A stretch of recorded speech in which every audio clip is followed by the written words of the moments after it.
നമസ്തേ, എല്ലാവർക്കും ഹിന്ദി ശിക്ഷ യൂട്യൂബ് ചാനലിലേക്ക് സ്വാഗതം. കേരള ഹിന്ദി പ്രചാരസഭ നടത്തുന്ന സുഗമ ഹിന്ദി CBSE ICSE ക്ലാസ് 7ൻ്റെ ഗൈഡാണെന്ന് പരിചയപ്പെടുത്തുന്നത്. അപ്പോൾ ഈ മാസം 29-ാം തീയതിയാണ് എക്സാം വരുന്നത്. അപ്പോൾ എക്സാമിൻ്റെ ഗൈഡും ക്വസ്റ്റ്യൻ മോഡലും അതിൻ്റെ ഓരോ പേജിൻ്റെ എക്സ്പ്ലനേഷനൂടെ കൊടുത്തിട്ടുണ്ട്. അപ്പോൾ ഇതാണ് ഗൈഡായിട്ട് വരുന്നത്. അപ്പോൾ ഗൈഡ് ഞാൻ വായിക്കുമ്പോൾ ആ ഗൈഡ് വെച്ച് തന്നെ വായിച്ച് പഠിക്കുക. അതിൽ തന്നിരിക്കുന്ന മെത്തേഡെല്ലാം എന്തൊക്കെയാണെന്നുള്ള കാര്യം പരിചയപ്പെടുത്തുന്നതാണ്. അപ്പോൾ ആദ്യം കൊടുത്തിരിക്കുന്നത് നിമ്നലിഖിത അവതരണോं को पढ़कर नीचे दिए प्रश्नों के उत्तर के सही विकल्प चुनकर लिखिए. ഇവിടെ ഒരു പാരഗ്രാഫ് കൊടുത്തിട്ടുണ്ട്. ആ പാരഗ്രാഫുമായി ബന്ധപ്പെട്ട് താഴെ കുറച്ച് ക്വസ്റ്റ്യൻ കൊടുത്തിട്ടുണ്ട്. ആ ക്വസ്റ്റ്യൻ്റെ ആൻസർ ഈ പാരഗ്രാഫിൽ നിന്ന് കണ്ടെത്താനാണ് പറഞ്ഞിരിക്കുന്നത്. അപ്പോൾ അതുപോലത്തെ ഒരു 3 മോഡലുണ്ട്. ഈ 3ൽ നിന്ന് ഏതെങ്കിലും ഒരു മോഡലാണ് എക്സാമിന് ചോദിക്കുന്നത്. അപ്പോൾ ഈ 3 മോഡൽ നിങ്ങൾക്ക് നല്ല സിമ്പിളായിട്ട് തന്നെ വായിച്ച് മനസ്സിലാക്കാൻ പറ്റും. 5 മാർക്കാണ് അതിൽ നിന്ന് സ്കോർ ചെയ്യാൻ പറ്റുന്നത്. അപ്പോൾ ആദ്യം ഞാൻ ഓരോ മോഡൽ പറഞ്ഞതിന് ശേഷം അതിൻ്റെ എക്സ്പ്ലനേഷൻ തരാം. അടുത്ത റോമറ്റർ 2ൽ വരുന്നത് സമാനാർത്ഥി ശബ്ദമാണ്. ഇവിടെ ഒരു 18 സമാനാർത്ഥി ശബ്ദം കൊടുത്തിട്ടുണ്ട്. അതിൽ നിന്നൊരു 3 എക്സാമിന് ചോദിക്കുന്നത്. അപ്പോൾ ഇതിൽ നിന്ന് നിങ്ങൾ പഠിക്കുമ്പോൾ ഓരോ 5 വീതം പഠിച്ചു കഴിഞ്ഞാൽ നിങ്ങൾക്കത് എളുപ്പമായിരിക്കും. മൊത്തത്തിൽ വായിച്ചു കഴിഞ്ഞാൽ കൺഫ്യൂഷൻ വരും. അപ്പോൾ ഓരോ സെക്ഷനിൽ നിന്ന് 5 വാക്കുകൾ വീതം വായിച്ച് പഠിക്കുക. അടുത്ത് റോമറ്റർ 3ൽ വരുന്നത് വിശേഷണവർ വിഷയ അലഗ് കർക്ക് ലിഖിയ. അപ്പോൾ എല്ലാത്തിൽ നിന്നും 3 വീതമാണ് ചോദിക്കുന്നത്. ഓരോ സെക്ഷനിലും 10-15 വീതം കൊടുത്തിട്ടുണ്ട്. അപ്പോൾ അതെല്ലാം നന്നായിട്ട് വായിച്ച് പഠിക്കുക. വിശേഷണം വിഷയം. എന്താണ് വിശേഷണം, എന്താണ് വിഷയം? ഇപ്പോൾ സാത്വി കക്ഷ എന്ന് പറയുമ്പോൾ അത് സാത്വി എന്നുള്ളത് വിശേഷണവും വിഷയം എന്നുള്ളത് കക്ഷയായിട്ട് വരും. അപ്പോൾ മിക്കവാറും ആദ്യത്തേത് തന്നെ ആയിരിക്കും വിശേഷണമായിട്ട് വരുന്നത്. രണ്ടാമത് വരുന്ന വാക്കാണ് വിഷയമായിട്ട് വരുന്നത്. അപ്പോൾ ഇതാണ് രണ്ടാമത്തെ സെക്ഷനിൽ. മൂന്നാമത്തെ വിശേഷണം വിഷയിലും വരുന്നത്. അപ്പോൾ രണ്ടാമത് പറഞ്ഞിരിക്കുന്നത് സമാനാർത്ഥി ശബ്ദമാണ്. അപ്പോൾ പാനി എന്ന വാക്കിന് സമാനമായ വാക്ക് എഴുതാനാണ് പറഞ്ഞിരിക്കുന്നത്. അപ്പോൾ അതിൽ 2-3 കൊടുത്തിട്ടുണ്ട്. അതിൽ കറക്റ്റായിട്ടുള്ള ആൻസറാണ് എഴുതേണ്ടത്. അടുത്ത റോമറ്റർ 4 ഉപസർഗ് ഓർ ശബ്ദ് അലഗ് കർക്ക് ലിഖിയെ. ഉപസർഗും ശബ്ദ്. ഫർപേട്ട് എന്ന് പറയുമ്പോൾ ഫർ പ്ലസ് പേട്ടാണ് ഫർപേട്ട്.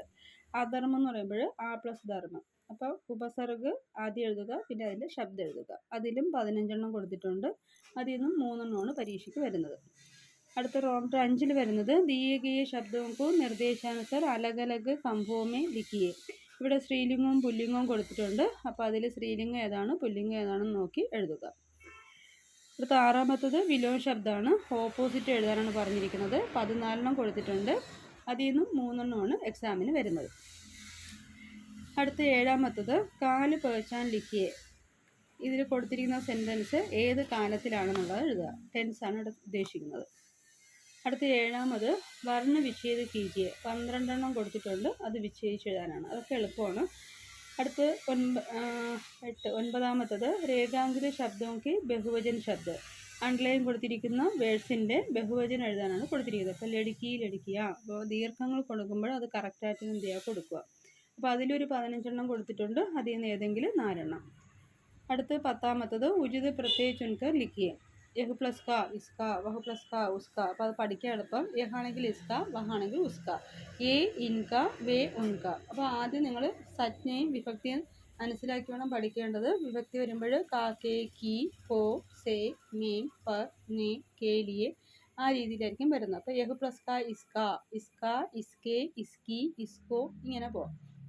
അപ്പോൾ വഹ് ആണെങ്കിൽ ഉസ്ക, ഏ ആണെങ്കിൽ ഇൻക ഇൻക ഇൻകെ ഇൻകി, ഉൻക ഉൻകെ ഉൻകി, മേം ആണെങ്കിൽ മേര, തു ആണെങ്കിൽ തേര, ഹം ഹമാര, തും തുംഹാര, ആപ്പ് ആപ്ക, കോൺ പ്ലസ് ക കിസ്ക, കോയി ആണെങ്കിൽ കിസിക. അപ്പോൾ അങ്ങനെ പഠിച്ചത് എളുപ്പമാണ്. അപ്പോൾ ആദ്യം യഹ് എഴുതിയിട്ട് കാ കെ കി കോ സേ മേം പർ നേ കേ ലിയെ അങ്ങനെ വെച്ച് പഠിക്കുക. എന്നിട്ട് അതിനെ എക്സ്പ്ലെയിൻ ചെയ്താൽ പഠിച്ചാൽ മതി. അപ്പോൾ അതാണ് എളുപ്പം. അടുത്ത് റോമറ്റർ വരുന്നത് 10-11 വ്യക്തിവാചക സജ്ഞ, ജാതിവാചക സജ്ഞ, ഭാവവാചക സജ്ഞ. അത് 3 വ്യത്യസ്തമായി എഴുതാനാണ്. അപ്പോൾ അതിൽ വ്യക്തി ഏതാണ്, ജാതി ഏതാണ്, ഭാവം ഏതാണ്. അപ്പോൾ ഭാവത്തെ സൂചിപ്പിക്കുന്ന ഭാവവാചക, ജാതിയെ സൂചിപ്പിക്കുന്ന ജാതിവാചക, വ്യക്തിയെ സൂചിപ്പിക്കുന്നത് വ്യക്തിവാചകം. അപ്പോൾ പേരൊക്കെ സൂചിപ്പിക്കുന്നത് വ്യക്തിവാചകമായിട്ട് വരും. ജാതി എന്ന് പറയുമ്പോൾ ജാതിവാചക, ഭാവം കുട്ടിത്തം, യൗവനം, കാലം ഇതൊക്കെയാണ് ഭാവമായിട്ട് വരുന്നത്. അടുത്ത് വരുന്ന 1, 2, 3 ആണ്. 1 മുതൽ 100 വരെ കൊടുത്തിട്ടുണ്ട്. അതിൽ ആദ്യത്തെ 20 പഠിച്ചു കഴിഞ്ഞാൽ ബാക്കി എളുപ്പമാണ്. അപ്പോൾ മിക്കവാറും എല്ലാവർക്കും 20 വരെ അറിയായിരിക്കാം. 11, 12, 13, 14, 15, 16, 17, 18, 19, 20. ഇനിയെല്ലാം ഈ സീസ് ചേർത്ത് പറയുക. അപ്പോൾ ഇവിടെ ശ്രദ്ധിക്കേണ്ടത് എല്ലാത്തിലും വരുന്ന അക്ഷരം എന്താണ്? ഈ, ബ, ത, ചൗ, പ, ഛ, സ, ആ, ഉൻ അല്ലേ? അപ്പോൾ ഈ അക്ഷരം തന്നെയാണ് എല്ലാത്തിലും റിപ്പീറ്റ് ചെയ്ത് വരുന്നത്. അപ്പോൾ അവിടെ ബീസ് ആണെങ്കിൽ ബീസ് ചേർത്ത് പറയുക, തീസ് ആണെങ്കിൽ തീസ് ചേർത്ത് പറയുക, ചാലീസ് ആണെങ്കിൽ ചാലീസ് ചേർത്ത് പറയുക, 50 ആണെങ്കിൽ 1 ചേർത്ത് പറയുക. അടുത്ത് സാട്ട് ആണെങ്കിൽ എല്ലാത്തിനുള്ള സാട്ട് സാട്ട്, 70 ആണെങ്കിൽ എല്ലാത്തിൻ്റെ 70 70, 80 ആണെങ്കിൽ എല്ലാം 80 80, 90-ന് ശേഷമുള്ള എല്ലാം 90 90 അല്ലേ? അപ്പം അങ്ങനെ നോക്കുമ്പോൾ 21, 22, 23, 24, 25, 26, 27, 28, 29, 30 കണ്ടോ? അടുത്ത് വീണ്ടും ഈന് ഇക്ക്, തീസ്, ബത്തീസ്, തൈന്തീസ്, ചൗന്തീസ്, ബൈന്തീസ്, ഛത്തീസ്, സൈന്തീസ്, അട്തീസ്, 39, 40. അടുത്ത് വീണ്ടും ഇക്ക്, ഇക്ചാലീസ്, ബയാലീസ്. അതേ അക്ഷരം തന്നെയാണ് വരുന്നത്, അതിൽ വരുന്ന വാക്കുകൾ മാത്രം മാറ്റം വരും. ഇപ്പോൾ 40 ആണെങ്കിൽ താലീസ് താലീസ് ചേർത്ത് പറയുക. ഇപ്പോൾ 50 ആണെങ്കിൽ 51, 52, 53, 54 എല്ലാം 1 1 ചേർത്ത് പറയുക. അടുത്ത് സാട്ടാണെങ്കിൽ 61, 62, 63 കണ്ടോ? എല്ലാം സട്ട് സട്ട് ചേർത്ത് പറയുക. അടുത്ത് 70 ആണെങ്കിൽ 71, 72, 73, 74, 75 എല്ലാം 70 അപ്പോൾ 80 ആണെങ്കിൽ 81. അപ്പോൾ എല്ലാത്തിലും വന്ന് ഈയും ബായും തായും ചായും ബായും അങ്ങനത്തെ വാക്കുകളാണ് വരുന്നത്. അതിൻ്റെ കൂടെ നിങ്ങൾക്ക് ഏതാണോ ചേർക്കേണ്ടത് അത് ചേർത്തങ്ങ് പറയുക. അപ്പോൾ അതാണ് അത്ര സിമ്പിളായിട്ടാണ് ഏകദത്തിന് പഠിക്കാൻ എളുപ്പം കേട്ടോ. അപ്പോൾ ശ്രദ്ധിക്കേണ്ടത് ബീസ്, തീസ്, ചാലീസ്, 50, 60, 70, 80, 90 ഈ ഓർഡറിൽ പഠിച്ചാൽ എളുപ്പമായിരിക്കണം. അത് എളുപ്പമായിരിക്കും. അതുപോലെ സൗ, 100, 200, 300 എല്ലാം സൗ ചേർത്ത് പറഞ്ഞാൽ മതി. അടുത്ത ഹസാർ ആണെങ്കിൽ 1000, 2000, 3000 ഇങ്ങനെ എല്ലാം ഹസാർ. ഇനി ലാക്കാണെങ്കിൽ എല്ലാം ലാക്ക്. അടുത്ത കരോടാണെങ്കിൽ എല്ലാം കരോട്. ഓക്കെ, അപ്പോൾ സിമ്പിളായാലോ. അടുത്ത മഹീനോങ്ക നാം ജോഡ്ക്ക് ലിഖിയേ. 25/1/2018. അപ്പോൾ 25 എന്തിനെന്ന് പറയും? 25 അല്ലേ? അപ്പോൾ ഒന്നാമത്തെ മാസം ജനുവരി.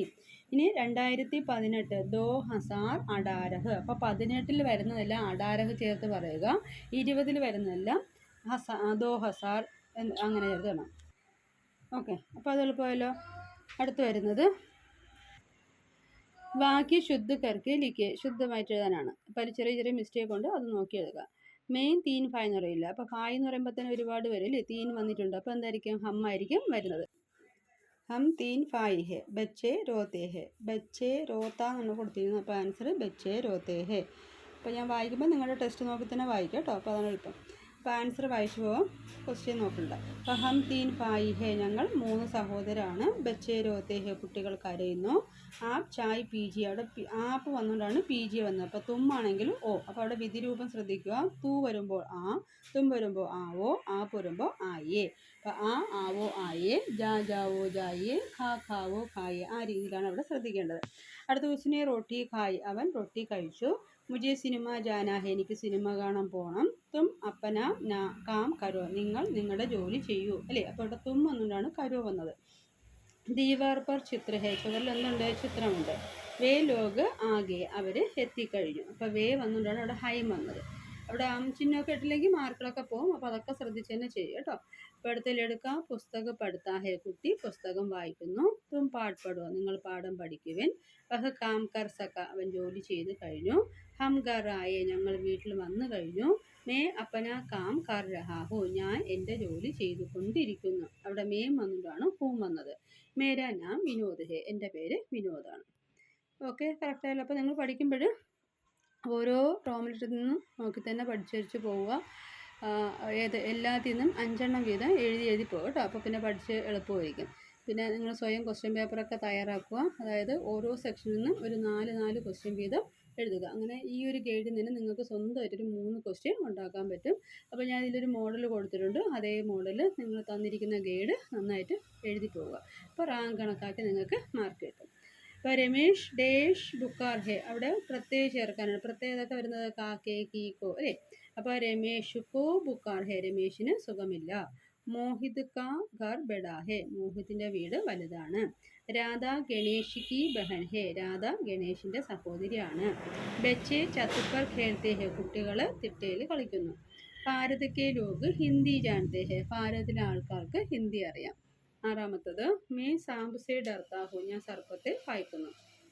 പുസ്തക് മേസ് പർ ഹെ, പുസ്തകം മേശപ്പുറത്തുണ്ട്. मैं मुंबई में रहता हूँ, ഞാൻ മുംബൈയിൽ താമസിക്കുന്നു. രാമനെ രാവൺ കോ മാറ, രാമൻ രാവണനെ കൊന്നു. ലടുക്കെ സത്ത് പർ ബൈഠത്തെ ഹെ, കുട്ടികൾ തിട്ടയിലിരിക്കുന്നു. ഓക്കെ, അപ്പോൾ ഇത്രയും ഓക്കെ ആയല്ലോ. അപ്പോൾ ഞാനൊരു 11 പേജ് വരെ വായിച്ചിട്ടുണ്ട്. എൻ്റെ സൗണ്ട് വരുന്നു. അപ്പോൾ എല്ലാവർക്കും വീഡിയോ ഇഷ്ടമായ ലൈക്കും ഷെയറും സബ്സ്ക്രൈബ് ചെയ്യുക. നിങ്ങളുടെ കമൻസൊക്കെ അറിയുക കേട്ടോ. അടുത്ത പാർട്ട് വീഡിയോയിൽ വരുന്നവർ എല്ലാവർക്കും നമസ്കാരം.